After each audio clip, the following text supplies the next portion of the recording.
नमस्ते सभी मित्रों को मेरा प्रणाम। आज इस वीडियो में मैं एक काफ़ी डिफरेंट सब्जेक्ट लेने जा रहा हूँ जिसको कि हम बोलते हैं technical analysis of a composition. यानी किसी धुन में क्या क्या सुर लग रहे हैं, क्या क्या कॉर्ड लग रहे हैं, उसको बनाने के लिए उसमें जो एक छुपी हुई चीज़ें हैं जो नॉर्मली जब हम उस गाने को सुनते हैं तो हमें नहीं दिखाई पड़ती, नहीं सुनाई पड़ती, लेकिन जब हम उसको एक म्यूज़िक की नज़र से देखते हैं तो कुछ हैरान कर देने वाली चीज़ें, जैसे कि स्केल चेंज, जैसे कोई ऐसा कॉर्ड जो कि एक्सपेक्टेड नहीं था, या और भी ऐसे कुछ एलिमेंट्स उसमें हो सकते हैं। तो उसको हम लोग देखेंगे इन वीडियो सीरीज़ में, ये जो मैं बना रहा हूँ टेक्निकल एनालिसिस, कंपोजिशन एनालिसिस। तो उससे, इस चीज़ को समझने से टेक्निकल कंपोजिशंस बनाने में आपको बहुत हेल्प मिलेगी।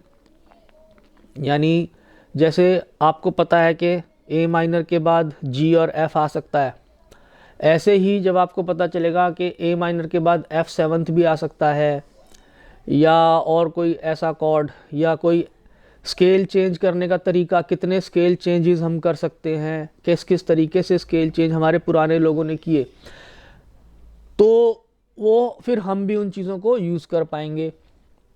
जो पुराने हमारे उस्ताद संगीतकार लोग हैं, आदरणीय मदन मोहन जी हैं, एस डी बर्मन साहब हैं, आर डी बर्मन हैं, सी रामचंद्र हैं और सलील चौधरी जी हैं। इन लोगों ने, ये मैं उस ज़माने के नाम ले रहा हूँ 1950 और 60 के, तो उस ज़माने में भी इन्होंने क्या क्या किया, एकदम हैरानी करने की वाली बात होती है जब हम उस कंपोजिशन को ध्यान से देखते हैं। तो विशेष रूप से देखना है। और ये जो वीडियोस है, हो सकता है बिगिनर्स को समझ में ना आए, लेकिन बिगिनर्स भी इसको देखें, कुछ ना कुछ समझने की कोशिश करें कि किस बारे में बात हो रही है, उनके लिए बहुत अच्छा रहेगा। चलिए, अब ज़्यादा लंबा इंट्रो नहीं करूँगा मैं। आज जो सॉन्ग मैं लेने जा रहा हूँ वो है रफ़ी साहब का गाया हुआ तुमने मुझे देखा होकर मेहरबान, और इसका जो संगीत है वो आर डी बर्मन साहब ने बनाया, इसकी धुन। और गाने का स्केल है ई फ्लैट, जिसको डी शार्प भी बोलते हैं।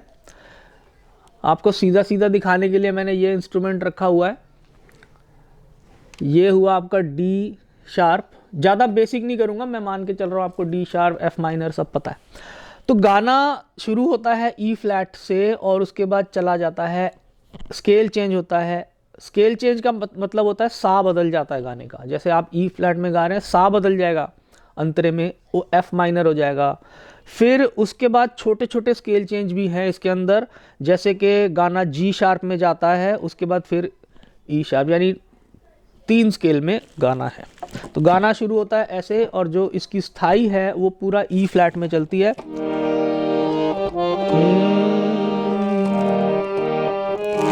तुमने मुझे देखा होकर मेहरबान, रुक गई ये ज़मीं, थम गया आसमां, जाने मन जाने जा, तुमने मुझे देखा।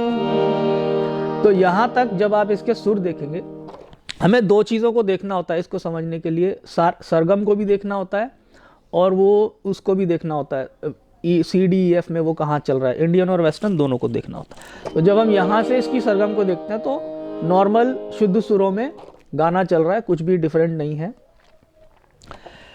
म्यूज़िक आता है इसके बाद। म्यूज़िक के बाद म्यूज़िक में एक रन आता है, डर डर डर डर, जो कि गाने को एफ माइनर कॉर्ड में लेके चले जाता है। और ऐसे एफ माइनर पे म्यूजिक खत्म होता है। अब पूरी कहानी जो है एफ माइनर में चलेगी। तो इसका मतलब क्या एफ माइनर का, अब जो है गाने का स्केल एफ माइनर है, सा गाने का, तो पूरा अंतरे की 4 लाइंस पूरी एफ माइनर में, और जो कॉर्ड यूज होते हैं वो F minor and C major, F minor and C major. हो एक दर्द के सहरा में रुकते चलते होते, इन होठों की हसरत में तपते जलते होते। यहां पे पूरा जो हिसाब किताब चल रहा है वो F minor and C major इसमें चल रहा है।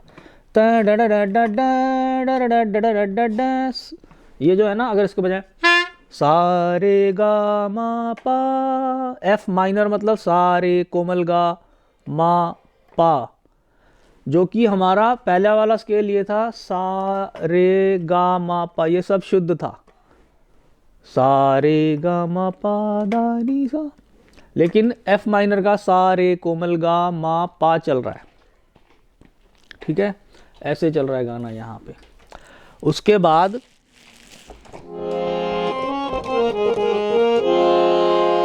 इसकी सरगम अगर देखें तो चल रही है मा पा मा गा मा पा, इस टाइप से चल रही है। अगली लाइन जो आती है मेहरबान हो गई, अब यहां पे फिर से स्केल चेंज हो जाएगा। मेहरबान, ये जो पॉइंट है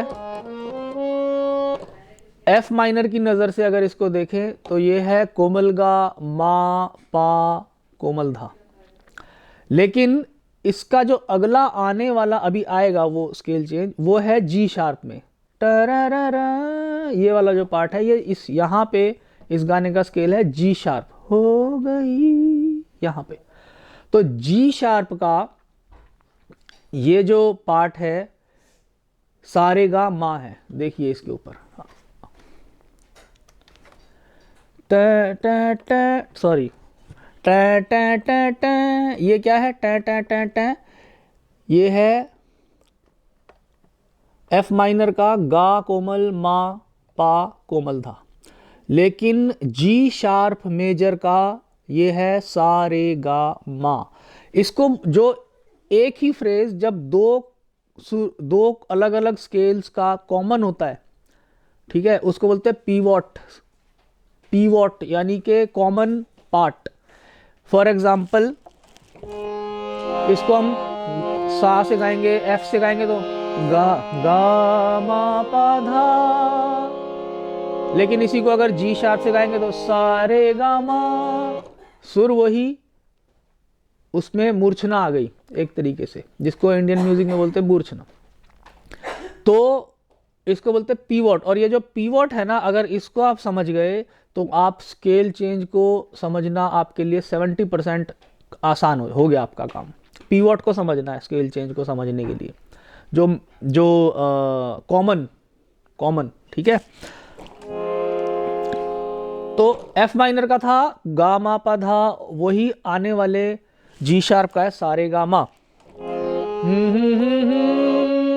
हो गई, अब ये जो हो गई है ये वाला यहां पे हमारा गाना जी शार्प में आ चुका है, सारे गा मा रे गा मा गा पा मा गा रे सा, अभी हमारा गाना जी शार्प में, ठीक है। एफ माइनर से जी शार्प में आ गया, यहाँ पे अभी गाना यहाँ पे चल रहा है शुद्ध स्वरों में, सारे गा मा रे गा मा गा पा, क्योंकि मेहरबान जो है वो सा रे गा मा बन रहा था, इसलिए रे गा मा गा पा अगला वाला लगाने में आसानी हो गई और वो गाना आ गया हमारा जी शार्प पे। अब कंपोजर को इस गाने को वापस ई फ्लैट में भी तो लेके जाना है, स्केल तो चेंज हो गए बहुत सारे, तो जिसको के इंडियन म्यूजिक में बोलते हैं सॉरी, आविर्भाव तिरोभाव, तो वापस भी तो लेके आना उसको। तो अब उसको वापस ई फ्लैट में लाने के लिए कोई ऐसा स्वर लगाना पड़ेगा जो ई फ्लैट का हो, क्योंकि अभी तक तो आप देखिए ये जी शार्प में जो ये लग रहा है ये तो ई फ्लैट में नहीं आता। ई फ्लैट में अगर इसको लाना है तो ये लाना पड़ेगा। तो वही किया उन्होंने, जुल्फ की, ऐसा कुछ किया, बदलियां। तो जुल्फ की ये जो पार्ट है,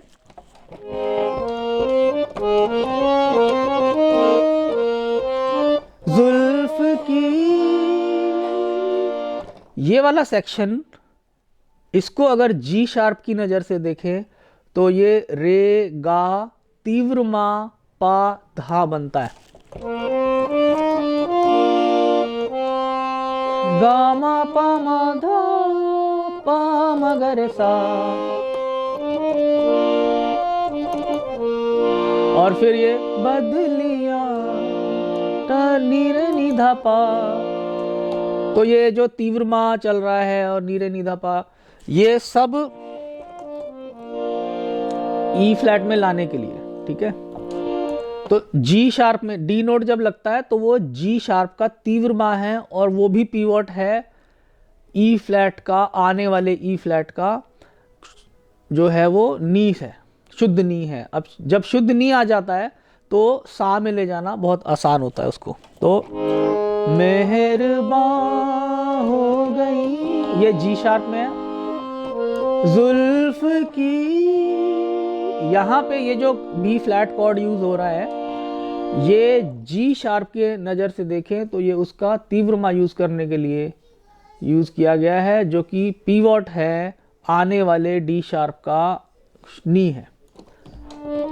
बदलिया नी रे नी धा पा, अब ये ई फ्लैट में है यानी डी शार्प में। जाने मन, वापस आ गया, जाने जा तुमने मुझे देखा होकर। तो देखिए एक ही गाने के अंदर, इसमें इस वीडियो को काफ़ी कंफ्यूजन हो सकती है, इसीलिए धीरे धीरे आप सुनना कि मैं क्या कह रहा हूँ, इसको समझने की कोशिश करिएगा। हो सकता है कुछ लोगों को बड़ा अजीब सा लगे क्या हो रहा है, क्योंकि ये थोड़ी एडवांस बात होती है ये क्या हो रहा है।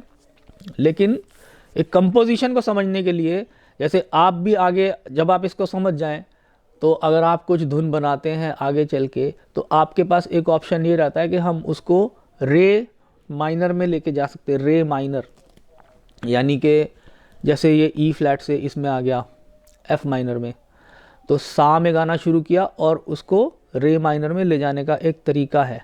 फिर इसी में जब ये गाना जी शार्प में चला गया यानी कि माँ, तो माँ में जब जाता है माँ से वापस कैसे आता है, थोड़ी टेक्निकल चीज़ें। तो ऐसा ही कुछ और वीडियोस मैं लाता रहूँगा, आपके साथ शेयर करूँगा। बहुत सारे गाने हैं, बहुत सारे गाने, कुछ रेयर सॉन्ग्स हैं और कुछ ऐसे सॉन्ग्स हैं जो कि बहुत कॉमन है, लेकिन ऐसे जब हम उसको सुनते हैं तो हमें पता नहीं चलता उसमें क्या हो रहा है। तो आपसे मिलते हैं अब नेक्स्ट वीडियो में। Thank you very much, bye bye.